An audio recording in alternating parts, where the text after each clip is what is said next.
भगवान श्री कृष्ण श्रीमद् भगवद गीता में अर्जुन को हे निष्पाप अर्जुन कहकर संबोधित करते हैं। तीसरे अध्याय के तीसरे श्लोक में, 15वें अध्याय के 20वें श्लोक में, 14वें अध्याय के 6ठे श्लोक में भगवान कृष्ण अर्जुन को कहते हैं हे निष्पाप अर्जुन।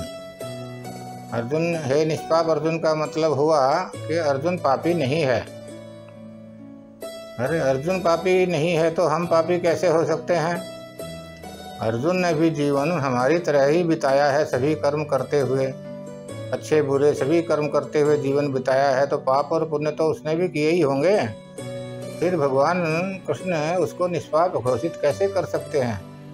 और अगर अर्जुन निष्पाप है तो फिर हम पापी कैसे हो सकते हैं? यह एक सोचने का विषय है। चलो आगे चलते हैं। आगे 18वें अध्याय के 66वें श्लोक में भगवान कृष्ण फिर कहते हैं सर्वधर्मान् परित्यज्य मामेकं शरणं व्रज।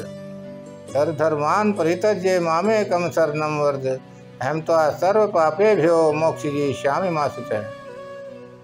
हे अर्जुन, तू सब धर्म कर्म को त्याग कर तू मेरी शरण आ जा। मुझे अपना आधार समझ तू मेरी शरण पा जा। मैं तुझे तेरे सभी पापों से मुक्त कर दूंगा, परम कल्याणकारी मोक्ष तुझे प्रदान कर दूंगा। अरे पापों से मुक्त तो आप उसी समय कर चुके हो, तीसरे अध्याय के तीसरे श्लोक में है उसको निष्पाप अर्जुन कहकर, फिर उसको पापों से मुक्त क्या कर दोगे?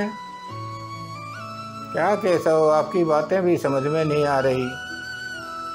ये वेद व्यास जी भी क्या है कि मालूम नहीं सही दिशा में जा रहे हैं, क्या लोगों को भटका रहे हैं। धन्यवाद धन्यवाद।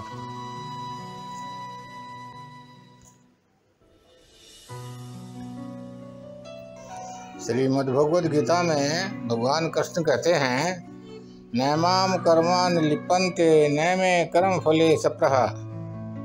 नैमाम कर्माणि लिप्यन्ते नैमे कर्म फले सप्रह इति माम यो अभिजानाति स कर्मभिर्न स बध्यते। मैं कर्मों से लिप्त नहीं होता। नैमाम कर्माणि लिप्यन्ते नैमे कर्म फले सप्रह, और मुझे कर्म फल की कोई इच्छा नहीं होती।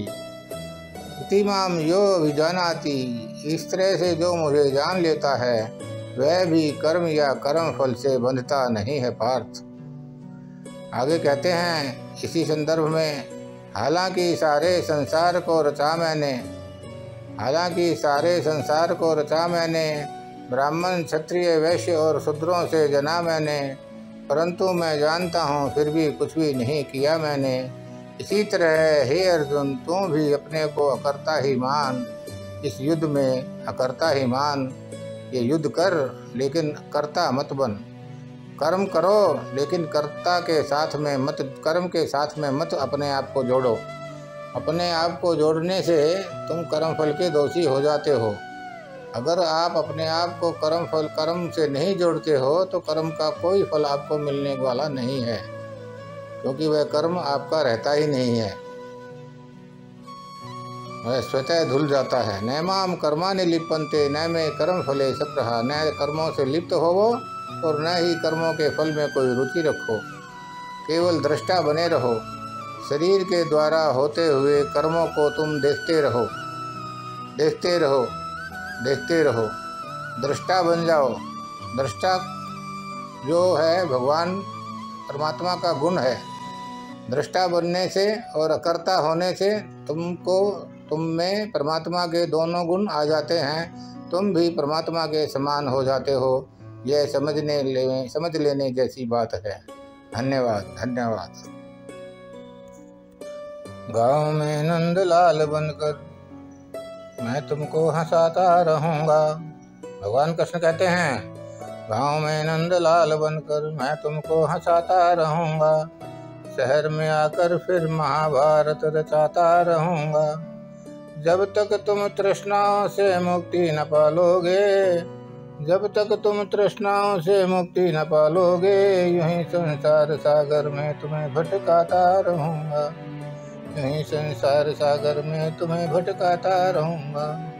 इस जीवन में तृष्णाओं से, इच्छाओं से मुक्ति पाना अवश्य भाई है, जरूरी है। देखा है हर चाह बनी आखिर में दुख का कारण, देखा है हर चाह बनी आखिर में दुख का कारण। फिर भी चाहे मोक्ष अधर, फिर भी चाहे मोक्ष अधर, चाहना आखिर ना छोड़ा। चाह गई चिंता गई मनवा बेपरवाह, जिसको कछु न चाहिए वो ही चैन शाह। बचपन में सिखाते हैं यही धाम सत्य है, बचपन में सिखाते हैं यही धाम सत्य है। यौवन में स्वयं लगे अर्थ काम सत्य है, यौवन में स्वयं लगे अर्थ काम सत्य है। जब राम चले जाते हैं तन की अयोध्या से, जब राम चले जाते हैं तन की अयोध्या से, तब लोग बताते हैं राम नाम सत्य है, तब लोग बताते हैं राम नाम सत्य है। कामिनी से लिपटे रहे रात भर, कामिनी से लिपटे रहे रात भर, सुबह को फिर मंदिर में नजर आए। कामिनी से लिपटे रहे रात भर, सुबह को फिर मंदिर में नजर आए। दुनिया में क्या बताएं ए दोस्त, दुनिया में क्या बताएं ए दोस्त, चेहरे हर जगह दो मुँहें नजर आए, चेहरे हर जगह दो मुँहें नजर आए। लुटा दी जिनके लिए हमने जिंदगी अपनी, लुटा दी जिनके लिए हमने जिंदगी अपनी। बुढ़ापा आया तो वे हमें वृद्धाश्रम छोड़ गए, तो वे हमें वृद्धाश्रम छोड़ गए। हमारी कथनी और करनी में अगर अंतर नहीं होता, हमारी कथनी और करनी में अगर अंतर नहीं होता, श्री राम के देश में वृद्धाश्रम कहीं नहीं होता, श्री राम के देश में वृद्धाश्रम कहीं नहीं होता। अधर हूँ नीम पागल हूँ पगला हूँ दीवाना हूँ, अधर हूँ नीम पागल हूँ पगला हूँ दीवाना हूँ। इस चाहत को क्या कहिए जो उसका दीवाना है, इस चाहत को क्या कहिए जो उसका दीवाना है। हम खुद ही रुकावट हैं खुद खुदा से मिलने में, हम खुद ही रुकावट हैं खुद खुदा से मिलने में।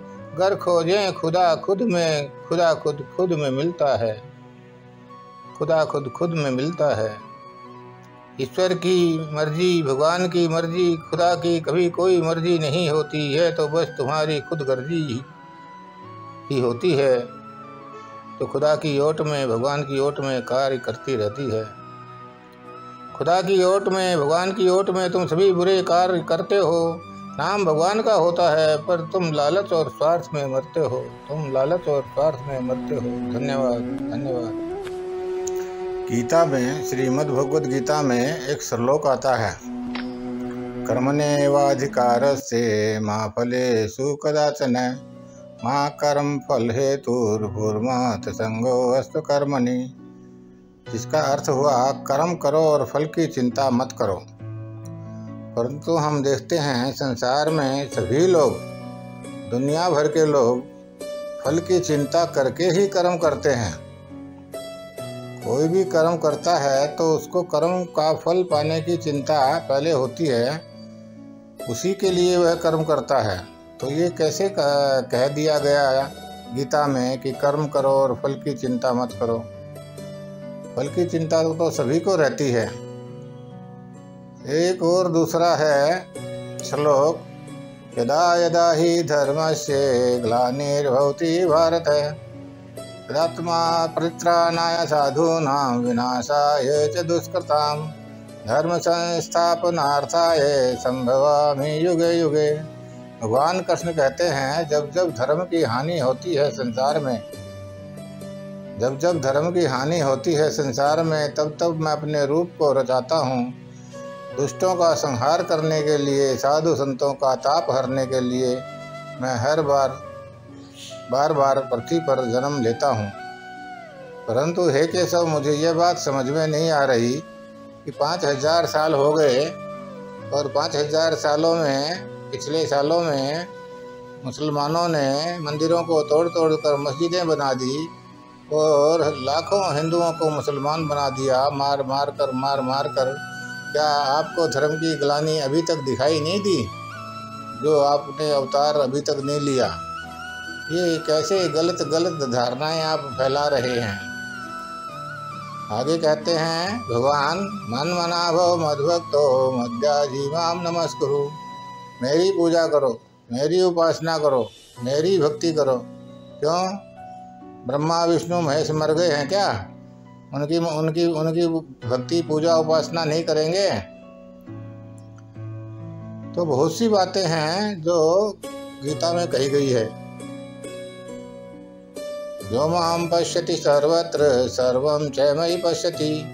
जो मुझे सब जगह देखता है, जो माम पश्यति सर्वत्र सर्वम च मयि पश्यति, और जो सब कुछ मुझ में देखता है, तस्याहं न प्रणश्यामि स च मे न प्रणश्यति।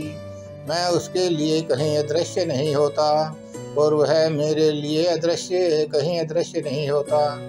हे केशव, यो माम पश्यति सर्वत्र, तुम्हारे को कोई हर जगह कैसे देख सकता है? यो माम पश्यति सर्वत्र सर्वम च मयि पश्यति, सब चीज़ों में तुमको कैसे देख सकता है? तुम तो हो वही रहोगे ना। जो चीज़ मैं देख रहा हूँ उसके अंदर में वो चीज़ है, उसके अंदर में हम आपको कैसे देख सकते हैं? बड़ी गफलत वाली बात है। यो माम पश्यति सर्वत्र, आपको सब जगह कैसे देख सकते हैं और सब कुछ आप में कैसे देख सकते हैं? ये तो सब कल्पना की बातें हैं। कल्पना करो, स्वप्न में बातें कर लो। जैसे आपको स्वप्न में भगवान ने दर्शन दिए और वरदान दिए और गायब हो गए, ये सब काल्पनिक बातें हैं। हकीकत की बातों से इनका कोई संबंध नहीं है।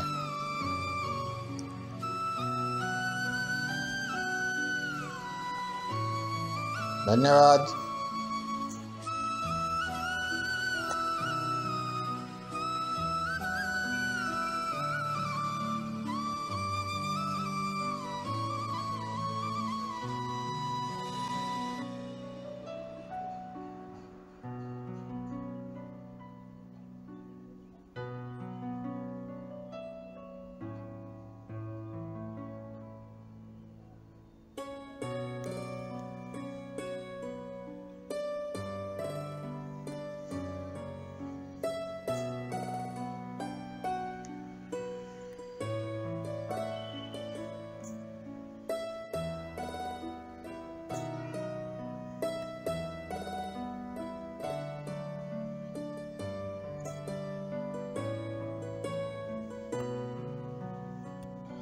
श्रीमद् भगवद गीता में भगवान श्री कृष्ण अर्जुन को बताते हैं कि ज्ञान रूपी नौका से तुम सभी पापों को पार हो जाते हो। अगर तुम पापियों में भी सबसे अधिक पाप करने वाला है तो भी ज्ञान रूपी नौका से तू संसार तैरने वाला है। अपि चेदसि पापेभ्य सर्वेभ्य पाप कर्तमः सर्वज्ञान प्लवनैव वर्जिन संतरिष्यसि। आगे कहते हैं यथैधांसि समिद्धो अग्निर्भर्मास्त्रात् कुरुते अर्जुन ज्ञान अग्नि सर्वकर्माणि भस्मसात् कुरुते। तथा जलती हुई आग ईंधन को भस्म कर देती है जैसे ज्ञान रूपी नौका ज्ञान रूपी अग्नि कर्मों को भस्म कर देती है, ऐसे जब ज्ञान से कर्मों का नाश हो ही जाएगा केशव, तो फिर ये कर्मों का फल तो भुगतना ही पड़ता है। ये क्या फैला रखा है आपने? कर्मों का फल भुगतने के लिए अगर आदमी को ज्ञान हो गया थोड़ा बहुत, तो ज्ञान से ही वह अपने पापों को धो डालेगा। यह ज्ञान क्या होता है केशव? जरा हमको भी बतलाइए।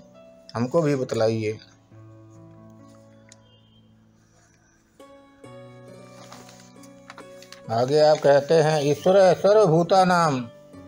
हे अर्जुन, 18वें अध्याय के 61वें श्लोक में भगवान कृष्ण कहते हैं ईश्वर सर्वभूतानाम हृदय से अर्जुन तिष्ठति। सभी प्राणियों के हृदय में ईश्वर विराजमान है। तुम उस ईश्वर की शरण में जा। उस ईश्वर की शरण में जाने से तेरा कल्याण होगा। तो भगवान वो कौन सा ईश्वर है जो सबके हृदय में विराजमान है? वो आप नहीं हैं, तो ज़रा हमको बताइए फिर वो कौन सा है? ब्रह्मा जी हैं, विष्णु जी हैं, शंकर जी हैं या राम जी हैं? कौन सा ईश्वर है जो सबके हृदय में विराजमान है? तुम बार बार कहते हो कौरव धर्म पथ पर नहीं थे। तुम बार बार कहते हो केशव कि कौरव धर्म पथ पर नहीं थे, तो क्या पांडव धर्म पथ पर थे? एक महिला के साथ में 5-5 लोगों का शादी करना, क्या यह धर्म का रास्ता है? जुआ खेलना और जुए में भाइयों को हार जाना, जुए में भाइयों को दांव पे लगाना, भाइयों को ही नहीं पत्नी को भी दांव पर लगाना और हार जाना, क्या ये सब धर्म पथ है? अश्वत्थामा हतो नरो व पुंगवो, द्रोणाचार्य का वध करवा दिया युधिष्ठिर से झूठ बुलवाकर। अश्वत्थामा हतो नरो व पुंगवो, अश्वत्थामा द्रोणाचार्य जी के बेटे का नाम था। अश्वत्थामा मारा गया, यह अफवाह फैला दी। द्रोणाचार्य जी ने अपने हथियार त्याग दिए और उनका वध करा दिया गया। भीम के द्वारा दुर्योधन के पेट के नीचे, भीम के द्वारा दुर्योधन के पेट के नीचे जंघा पर वार करवाया, जो कि नियम के विरुद्ध था। क्या यह धर्म था? कर्ण का रथ रास्ते में फंस गया था, गड्ढे में फंस गया था। अर्जुन उस पर वाहन चलाने को तैयार नहीं था, परंतु तुमने उत्तेजित किया अर्जुन को कि हे अर्जुन वाहन चला, यही मौका है। अर्जुन बोला नहीं माधव, उसका रथ खड्डे में धंस गया है, वो निहत्था है। बोला सब बाद में सोचना, पहले तो इसका वध कर। इस तरह हर बार भगवान कृष्ण ने अन्याय किया है, धोखे से लोगों का वध किया है।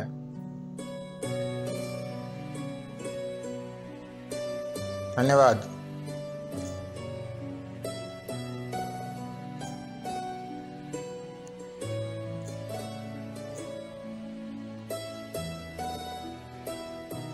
अष्टावक्र गीता। अष्टावक्र गीता में एक श्लोक आता है, एको दृष्टासि सर्वस्य, एको दृष्टासि सर्वस्य, मुक्त प्रायो असि सर्वदा, अयमेव ही ते बंधो दृष्टारम पश्यसीतराम। तू सबका एक दृष्टा है, तू सबका एक दृष्टा है। अष्टावक्र जी जनक जी को बता रहे हैं, तू सबका एक दृष्टा है और सदा सर्वदा मुक्त है रहता है, और सदा सर्वदा मुक्त है। तेरा बंधन तो यही है कि तू किसी दूसरे को दृष्टा मानता है। तेरा बंधन तो यही है कि तू स्वयं को न मानकर किसी दूसरे को दृष्टा मानता है। यही तेरा बंधन है। तू वही है जिसे तू दूसरा जान रहा है। तू वही है जिसे तू दूसरा जान रहा है। जिसे तू दूसरा जान रहा है, भगवान मान रहा है, वह भी एक मनुष्य ही है। तेरी हालत उस कुत्ते के जैसी हो गई है जो एक कमरे में चारों तरफ शीशे लगे हुए थे, उसमें बंद हो गया था और शीशे में अपने अक्स को देखकर भौंकता भौंकता भौंकता सारी रात चिल्लाता रहा, पंजे मारता रहा और अपने अक्स से लड़ता रहा।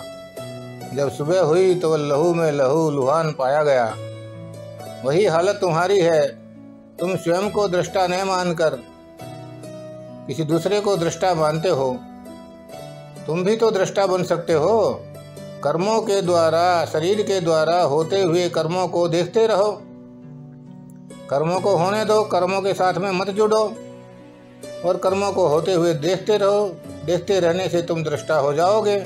वही दृष्टा, उसी दृष्टा का जिक्र हो रहा है। जब आप दृष्टा हो जाओगे तो आप स्वयं भगवान हो जाओगे। इस तरह से हर मनुष्य दृष्टा हो सकता है और हर मनुष्य भगवान हो सकता है। भगवान कोई आसमान में बैठा हुआ व्यक्ति विशेष नहीं है। भगवान एक व्यक्ति नहीं है। भगवान दो का मिलन है। माता और पिता दोनों के मिलन से भगवान की रचना बनती है। अकेला भगवान कोई नहीं होता। कहते हैं ना, आत्मा सो परमात्मा, यह उसका सीधा सीधा विश्लेषण है। जिससे हम दूसरा मान रहे हैं वह कोई और नहीं, हम स्वयं हैं। हमारे अंदर उसी की आत्मा है, वही परमात्मा है, वही हम हैं। यहाँ दूसरा कोई नहीं, दूसरे का होना भ्रम है, इल्यूजन है, कल्पना है। वास्तविकता तो यही है कि हम ही ब्रह्म हैं।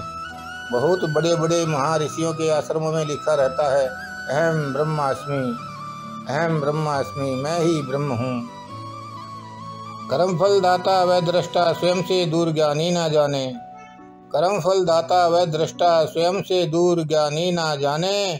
स्वयं से भिन्न किसी अलग को, स्वयं से भिन्न किसी अलग को कर्ता भोक्ता वह ना माने।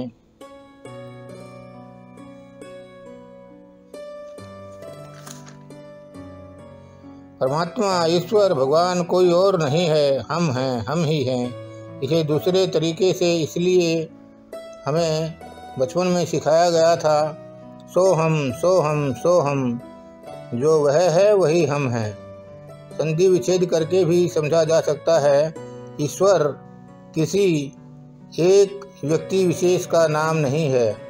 इसका संधि विच्छेद करेंगे तो मालूम पड़ेगा, ई प्लस स प्लस वर। ई का अर्थ हुआ माता, माताजी। श का अर्थ हुआ पिताजी, वह। वर का मिलन, वर का अर्थ हुआ मिलन। तो माता और पिता मिलते हैं तो ईश्वर का जन्म होता है, और इस तरह ईश्वर ही सारे संसार चक्र को चलाता है। ऐसे ही भग का अर्थ संस्कृत में योनि है, योनि अर्थात माँ की योनि, स्त्री योनि। और वान का अर्थ है चलाने वाला, भगवान, गाड़ीवान, धनवान। भग को चलाने वाला, माता को चलाने वाला अर्थात संसार चलाने वाला। धर्मों ने हमें भ्रम चक्रों में उलझा रखा है। बड़े बड़े धार्मिक लोगों का द्वैत और अद्वैत का अर्थ नहीं मालूम, बस लगे हुए हैं गुरुओं के द्वारा बताए गए मार्गों का अनुसरण करने में, बगैर सोचे समझे। इसे ही अंधभक्ति कहा जाता है। भगवान श्री कृष्ण द्वैतवादी थे। द्वैत मीन्स दो, भक्त और भगवान, जबकि उनके बड़े भाई ऊधो अद्वैतवादी थे। अद्वैत मीन्स दो नहीं, एक, अहम ब्रह्मास्मि। आत्मा से परमात्मा, और द्वैतवादी का अर्थ है दो को मानने वाला। आत्मा सो परमात्मा, अहम ब्रह्मास्मि अद्वैतवाद, और द्वैतवाद है दो को मानने वाला, भक्त और भगवान। श्रीमद् भगवत गीता द्वैतवादी है, जबकि अष्टावक्र गीता अद्वैतवादी है। यह हमें समझ लेना चाहिए। अष्टावक्र गीता में एक और श्लोक आता है, धर्म अधर्म पाप पुण्य मानसानि न ते विभो। धर्म अधर्म पाप पुण्य मानसानि न ते विभो। न कर्तासि न भोक्तासि मुक्ते वासि सर्वदा। धर्म धर्म पाप पुण्य तेरे लिए नहीं है वत्स। धर्म धर्म पाप पुण्य तेरे लिए नहीं है वत्स। तू न करता है न भोगता है, तू तो सदा सर्वदा मस्त। धर्म धर्म पाप पुण्य सुख दुख सब मन के भ्रम हैं, इनका तुमसे क्या लेना देना। ये सब तेरे लिए नहीं है बस। तू न करता है न भोगता है, न तुझे कुछ करना होता है, न तुझे कुछ भोगना होता है। तू तो सदा सर्वदा मुक्त है। आत्मा सदा मुक्त रहती है। आत्मा निष्क्रिय है, कोई कर्म नहीं करती। जब आत्मा कोई कर्म ही नहीं करती तो कर्म फल का स्वाल ही पैदा नहीं होता। शब्द सीधे हृदय में उतरते हैं। धन्यवाद, धन्यवाद।